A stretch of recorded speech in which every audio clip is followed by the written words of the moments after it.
నమస్తే, నేను మధు. బంగారు ప్రియులకు గుడ్ న్యూస్. మొన్నటి వరకు బంగారం ఎగబాకుతూ వచ్చింది, కానీ ఉన్నట్టుండి పతనానికి దారి తీస్తుంది. మరి బంగారం ఇక తగ్గుతుందా, లేదంటే మళ్ళీ రెక్కలొచ్చి పెరుగుతూనే వెళ్తుందా? అయితే ఈరోజు మనం తెలుసుకుందాం. ప్రస్తుతం మనతో పాటు ఉన్నారు real estate expert Nanduri Ravikumar గారు. వారిని అడిగి మరిన్ని విషయాలను తెలుసుకుందాం. నమస్కారం సార్. నమస్తే సార్, మొన్నటి వరకు బంగారం ధరలు ఎలా ఉన్నాయంటే సామాన్యులు బంగారం కొనాలంటే భయపడే స్థాయికి ఎగబాకాయి. కానీ ఇప్పుడు చూస్తుంటే సడన్ గా అతి భారీగా ఇప్పుడు కుంగిపోతున్నాయి బంగారం వెండి ధరలు. మరి ఇక్కడైనా కూడా ఇప్పటి నుంచైనా సరే ఇలాగే తగ్గుతూ వస్తాయి, మళ్ళీ పెరుగుతాయి అంటారా? ఇప్పుడు ఫస్ట్ ఆఫ్ ఆల్ మనం తెలుసుకోవాల్సింది ఏంటంటే సామాన్యుడు బంగారం ఎందుకు కొనాలి. నేను ఇది గతంలోనే చెప్పాను. ఇప్పుడు క్రాష్ అయిన తర్వాత ఇవాళ వచ్చి చెప్పింది కాదు, గతంలోనే చెప్పాను. అవసరం, తప్పదు. ఏదో ఇప్పుడు మన ఇళ్లలో అందరికీ తెలుసు కదా, పెళ్ళి అంటే ఒక 10 తులాలు 20 తులాలు లేదే పెళ్లి జరగదు తెలుగు పెళ్ళిలో, తెలుగు నోట్ల. కాబట్టి తెలుగు వాళ్ళందరూ ఆ విధంగా కొనుక్కుంటారు. అలాగే మరి తమిళనాడులో కొనుక్కుంటారు, అలా సౌత్ ఇండియాలో ఇవంతా పెళ్లిలే కొనుక్కుంటాం. అలాంటి అవసరాలప్పుడు ఎంత రేట్ అయినా తప్పదు. అది అమ్ముకోవడానికి కాదు, అది ఇన్వెస్ట్మెంట్కి పర్పస్ కాదు, అది ఫర్ ఎవర్ ఉంటుంది. ఒక వాల్యూ, దానికి సెంటిమెంటల్ వాల్యూ అటాచ్ అయ్యి ఉంటుంది, ఎమోషనల్ వాల్యూ అటాచ్ అయ్యి ఉంటుంది. నా పెళ్ళి ఎప్పుడుది అని చెప్పుకుంటూ ఉంటాం. కాబట్టి అది ఎప్పటికీ అమ్మరు. కాబట్టి అప్పుడు మన రేటు గురించి పెట్టుబడి దృష్ట్యా ఆలోచించాం. పెట్టుబడి దృష్ట్యా ఆలోచించేవాళ్ళు అంటే ఎవరైతే బార్ గోల్డ్ కొంటారో, ఎవరైతే పేపర్ గోల్డ్ కొంటారో అలాంటి వాళ్ళందరూ కూడా టైమింగ్ చూసుకోవాలి, రిటర్న్ ఆన్ ఇన్వెస్ట్మెంట్ చూసుకోవాలి, లాభం వస్తుందా లేదో చూసుకోవాలి, వాళ్ళు చూసుకోవాలి. కాబట్టి వాళ్ళ గురించి మనము ఇప్పుడు మీరు అడిగింది వాళ్ళ గురించి అయితే బంగారం ఉరుకులు పరుగులు, అది కూడా కొంచెం మ్యారథాన్లో వెళ్ళినప్పుడు కూడా ఒక టైమింగ్ అని, ఇంత టైమింగ్లో ఇంత దూరం డిస్టెన్స్ వెళ్ళగలుగుతూ ఉంటాం. అది కూడా ఊహించకుండా ఎవ్వరూ ఊహించని విధంగా బంగారం 2 లక్షలు చేరుతుందని చెప్పి ప్రతి వాళ్ళు అప్పు చేసి చొప్పు చేసి, నాకు తెలిసిన వాళ్ళు కొంతమంది అయితే భూములు అమ్ముకుని కూడా బంగారాలు పెట్టారు. అవును, అంత పిచ్చి పట్టించింది అనమాట మీడియా. ఇది హైప్, మీడియా క్రియేట్ చేసినటువంటి హైప్. చాలామంది కూడా దీన్ని ఎన్కాష్ చేసుకుని జ్యువెలరీ షాప్స్ వాళ్ళు, తర్వాత మన కొంతమంది ఎనలిస్టులు తెలియకుండా కూడా దీని గురించి ఆ విధంగా చెప్పితే అది దూసుకుపోయింది. ఇప్పుడు కరెక్ట్గా కిందకు వచ్చింది. కానీ అప్పుడే వచ్చేసింది, అప్పుడే మనం కొనుక్కోవచ్చా, ఈ లెవెల్లో కొనుక్కోవచ్చా అంటే లేదమ్మా, లేదు.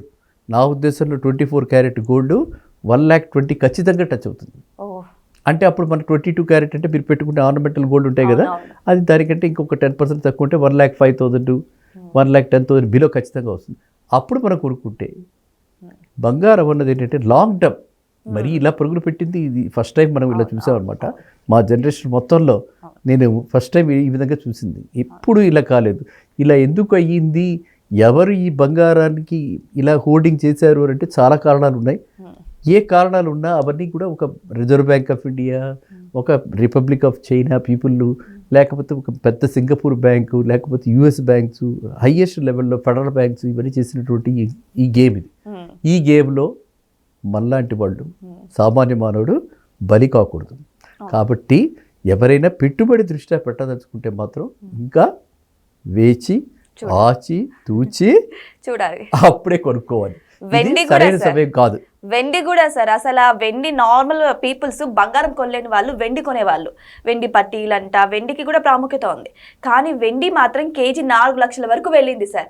ఇప్పుడు సడన్ గా ఉన్నటువంటి 75,000 తగ్గిపోయింది వెండి. మరి వెండి కూడా తగ్గే అవకాశాలు ఉన్నాయంట. కరెక్ట్. వెండి ఇప్పుడు ఇంకోటి ఏంటి, బంగారానికి వెండికి, బంగారం only ornamental gold, purely only for this decoration purpose, అందాన్ని ఎన్హాన్స్ చేయడానికి మాత్రమే వాడతారు. వెండి ఏమిటంటే దానికి చాలా వేరియస్ యూజెస్ ఉన్నాయి. సపోజ్ మనం తీసుకున్నామంటే కెమికల్ యూజెస్ ఉన్నాయి, బ్యాటరీస్లో వీటిలో వాటిలో కూడా వాడుతుంటారు, చాలా ఇండస్ట్రియల్ యూజెస్ ఉన్నాయి.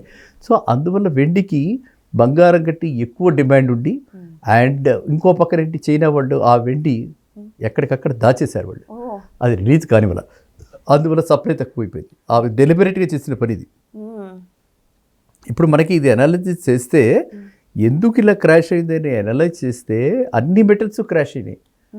కాపర్ క్రాష్ అయింది, బ్రాస్ క్రాష్ అయింది, వెండి క్రాష్ అయింది, బంగారం క్రాష్ అయింది, అన్నీ క్రాష్ అయినాయి. కాబట్టి దీని వెనకాతల ఎవరు ఇలా చేశారనేది కొన్నాళ్ళకి మనకు బయటపడుతుంది. ఇది ఒక హైప్డ్ అంటే ఆర్టిఫిషియల్గా దీన్ని మనకి స్టాక్ మార్కెట్లో ఎలా బూస్టప్ చేస్తారో ఆ విధంగా జరిగినటువంటి వ్యవహారం అన్నమాట ఇది. కాబట్టి వెండి కూడా ఖచ్చితంగా ఈ రేట్లు అయితే ఉండవు. వెండి కూడా ఖచ్చితంగా 2.5 lakhs మినిమం, ఇంకా తగ్గిన ఆశ్చర్యపోకర్లా, అంతకైతే తగ్గాలి. ఎక్కడ 1,00,000 రూపాయలు, ఎక్కడ 4 లక్షల రూపాయలు, ఈ విధంగా పరిగెట్టింది వెండి. ఏ విధంగా అనూహ్యంగా పరిగెట్టింది. అండ్ అంతకు ముందర ఎప్పుడూ లేనిది వెండి పాత్రలో తింటే మంచిదిట, వెండి పాత్రలో బంగారం పువ్వు పెట్టుకుని తింటే మంచిదిట, ఇలాగా ఎంత అంటే దాని మీద అంత హైప్ క్రియేట్ చేసేసారు. అండ్ చాలామందికి ఎన్నో వీడియోస్లో ఎన్నో ఛానల్స్లో నేను చెప్పడం జరిగింది. ఈ విధంగా పెరగటం వల్ల సమాజంలో ఇంకా మనకి సేఫ్టీ కన్సర్న్స్ వస్తాయి. ఒక చిన్న చెవి దిద్దు ఉన్నా కూడా వాడు క్రైమ్ రేట్ పెరిగే అవకాశం ఉంటుంది. కాబట్టి అది హెల్తీ కాదు. So what ever has happened yesterday చాలా మంచిది, ఇంకా తగ్గుతుంది. వెండి కూడా ఖచ్చితంగా 3 lakhs కాదు, 2.5 lakhs బిలోనే వచ్చేస్తుంది. అంటే మేబీ 2 lakhs వచ్చిన ఆశ్చర్యం ఒకర్లా. ఆ రేటుకి వచ్చిన తర్వాత మాత్రమే మళ్ళీ మనం కొనుక్కుని కాస్త ఒకేసారి మనం ఒకేసారి కేజీ కొనుక్కోకూడదు. 100 grams అలా కొనుక్కుంటూ వెళ్తే over a course of time వెండి కూడా రేటు పెరుగుతుంది. అంతే తప్పితే ఇప్పుడు బంగారం వెండి అన్నది ఒక ఎసెన్షియల్ ఐటమ్ లాగా అంతకుముందు ఎప్పుడూ లేనిది. ఇప్పుడు బియ్యం రేట్లు పెరిగిపోయాయని బాధపడ్డాం, ఓకే. కందిపప్పు రేటు పెరిగిపోయింది బాధపడ్డాం, ఉల్లిగడ్డల రేటు పెరిగిపోయి బాధపడ్డాం. అవి లేకుండా మనం వంటలు లేవు. కానీ బంగారం వెండి లేకుండా మనం బతకలేవా? బతకగలం సార్, ఎందుకు బతకలేము? కానీ ఇది బంగారం అనేది ప్రజలకు ఒక సెంటిమెంట్ సార్. ఎందుకంటే మీరు అన్నట్టు కళ్యాణానికి కావచ్చు, లేకపోతే ఇంట్లో ఏ శుభకార్యాలైనా, చిన్న పిల్ల పుట్టినా ఎవరు పుట్టినా సరే బంగారం అనేది ఒక సెంటిమెంట్గా ఆనవాయితీగా వస్తుంది. దానివల్ల ఎన్ని లక్షలైనా సరే మధ్యతరగతి ప్రజలు కష్టపడుతున్నారు, బంగారం కొంటున్నారు. మరి మీరు చెప్పినట్టు బంగారం ధర అంటే 1,20,000, 1,05,000కి తగ్గడానికి ఎంత సమయం పట్టచ్చు అంటారు? ఎందుకంటే ఇప్పుడు ఎప్పుడైతే కొంటాం మానేస్తారు ఏమవుతుంది? Supply demand. అవును, సప్లై అలాగే ఉంటుంది, డిమాండ్ తగ్గిపోయింది. ఇప్పుడు డిమాండ్ ఆర్టిఫిషియల్ డిమాండ్ పెంచాం, పేపర్ కూల్డ్ మీద అలా అలా అలా మల్టిప్లై చేసుకుంటూ వెళ్ళారు. వాళ్ళు అలా ఎక్యుమిలేట్ చేసి ఒకసారి డంప్ చేశారు. జరిగింది అది. అంతే తప్పితే పెళ్ళిళ్ళ వల్ల ఇదివరకు ఇప్పుడు లేనట్టుగా ఇప్పుడు కొనేసేసి పెళ్ళిళ్ళ వల్ల, లేకపోతే ఇంకేమైనా శ్రావణ శుక్రవారం వల్ల, మనకి ఇక్కడ మొన్న అయిపోయిన దీపావళి ఇలాగ పండగల వల్ల అలా పెరిగిన రేట్లు కాదు ఇవన్నీ. ఇవన్నీ కూడా ఆర్టిఫిషియల్గా ఫైనాన్షియల్, ఇది ఒక కైండ్ ఆఫ్ స్కామ్. మామూలుగా స్టాక్ మార్కెట్ స్కామ్స్ వినుంటారు కదా, ఇదే మెటల్ స్కామ్. అలా అన్ని మెటల్స్ని కూడా ఈ విధంగా వీళ్ళు పెంచుకుంటూ వెళ్ళారు, రోల్ ఓవర్ చేసుకుంటూ వెళ్ళారు. అంటే దీన్ని అంటే మనం స్టాక్ మార్కెట్ టర్మ్స్ లాగా మెటల్స్కి కూడా అలా మార్కెట్ ఎక్స్చేంజ్ ఉంది. దానిలో ఏంటంటే మనం కొంటాము, మళ్ళీ దాన్ని డెలివరీ తీసుకోకుండా మళ్ళీ ప్రీమియం కడతాము, మళ్ళీ ప్రీమియం అలా తీసుకెళ్ళి ఒకసారి డంప్ చేశారు. అవును. చివరిగా ఏంటంటే సార్, చాలా మంది ఇప్పుడు 1,60,000, 1,70,000 పెట్టుకున్న వాళ్ళు కూడా ఉన్నారు. ఎందుకంటే ఇంకా పెరిగిద్దేమో, 2 లక్షలు అయిద్దేమో, 3 లక్షలు అయిద్దేమో అని చెప్పేసి అవును క్యూలో నిలబడి మరీ కొనుక్కున్నారు. ఇప్పుడు వాళ్ళందరూ కూడా తల పట్టుకోవాల్సిందే కదా సార్? మరి అంతే కదమ్మా, రిస్క్ తీసుకుంటున్నప్పుడు ఆశకి అంతు ఉండాలి. అంతులేని ఆశ అయినప్పుడు ఇలాంటివి జరుగుతుంటాయి. సో వాళ్ళందరూ కూడా ఇప్పుడు అంటే అంత క్యూలో నిలబడి మీకు బోల్డ్ అన్ని వీడియోస్ మన సిద్దంబర్ బజార్లో ఇక్కడ అక్కడ దొరకట్లేదు అని చెప్పి బాధ కూడా పడిపోయారు. మా పిల్ల పెళ్ళి ఉంది, మాకు బంగారం దొరుకుతుందో లేదో అని కూడా బాధపడ్డారు. ఎందుకు అంత బాధపడాలి?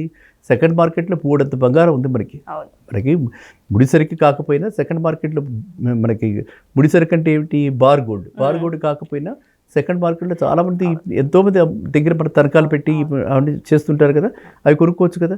అలా కాకుండా ఇలా వేలం వెరిగే జనాలు వెంటపడ్డారు కాబట్టి బంగారం ఆ విధంగా వెళ్ళింది.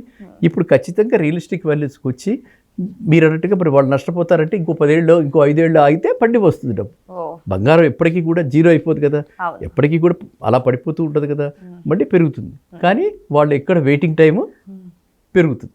చాలా కాలం వెయిట్ చేయాలి. వాళ్ళు పెట్టిన పెట్టుబడి రావాలంటే మళ్ళీ 4 లక్షలు వస్తుందా రాదా చెప్పలేము. God only knows. ఎప్పుడు వస్తుంది? God only knows. 5 ఏళ్ళక, 10 ఏళ్ళక, 2 ఏళ్ళక, 3 ఏళ్ళక, అవన్నీ కూడా గాడ్ ఓన్లీ నోస్. ఇంకొకళ్ళు ఎవరో చెప్తున్నారు వరల్డ్ వార్ వచ్చేస్తుంది, వరల్డ్ వార్ వస్తే 5 లక్షలు అయిపోతుంది. అరే వరల్డ్ వార్ వస్తే మీరు నేను మనం ఎవరో మిగలం ఎందుకు? 5 లక్షలు అయితే 10 లక్షలు అయితే అప్పుడు ఎంత ఉంటే ఏమొచ్చింది సార్? అవును. సో అందువల్ల ఏంటంటే కొంచెం లాజిక్ కూడా కొంచెం ఆలోచించాలి కూడా. వరల్డ్ వార్ వస్తుంది, ల్యాండ్ రేటు 10 లక్షలు అవుతుంది, బంగారం రేటు 5 లక్షలు అవుతుంది. ఈ విధంగా మాట్లాడేది తీసుకుని దాని వెనకాల పడి వరల్డ్ వార్ వస్తే మనం మిగలద్దు, అనుభవించడానికి మనం ఉండాలిగా, ఉండాలా? లేకపోతే వాల్యూ అవుద్ది లేదు, వాల్యూ లేదు. 100 కోట్ల ఆస్తి పర్రాలు ఎవరు చూశాడు? మనిషి ఎంత సంపాదించినా ఏం లాభం సార్ మనిషి లేనప్పుడు. అందువల్ల ఇవన్నీ కూడా ఏంటంటే వేలం వేరికి సంబంధించిన వ్యవహారాలు. సో ఆచితూచి ఎవరైతే ఇన్వెస్టర్స్ ఉన్నారో వాళ్ళు మాత్రం మన టార్గెట్ ఎంత? 2.5 lakhs. 2.5 lakhs సిల్వర్ వచ్చినప్పుడు అక్కడ 1,20,000 120 24 క్యారెట్ అప్పుడు మాత్రమే పెట్టుబడికి మళ్ళీ ఆలోచించాలి. సో మధ్య తరగతి ప్రజలు ఆగండి, బంగారం తగ్గిందని అప్పుడే మీరు బంగారం కొనకండి, ఎందుకంటే ఇంకా తగ్గే ఛాన్స్ ఉంది. నిజంగా ఇది మీకు గుడ్ న్యూస్ కదా. సో ఇలాంటి వీడియోస్ కోసం మా ఛానల్ని సబ్స్క్రైబ్ చేసుకోండి. Thank you so much. Thank you sir. నమస్తే.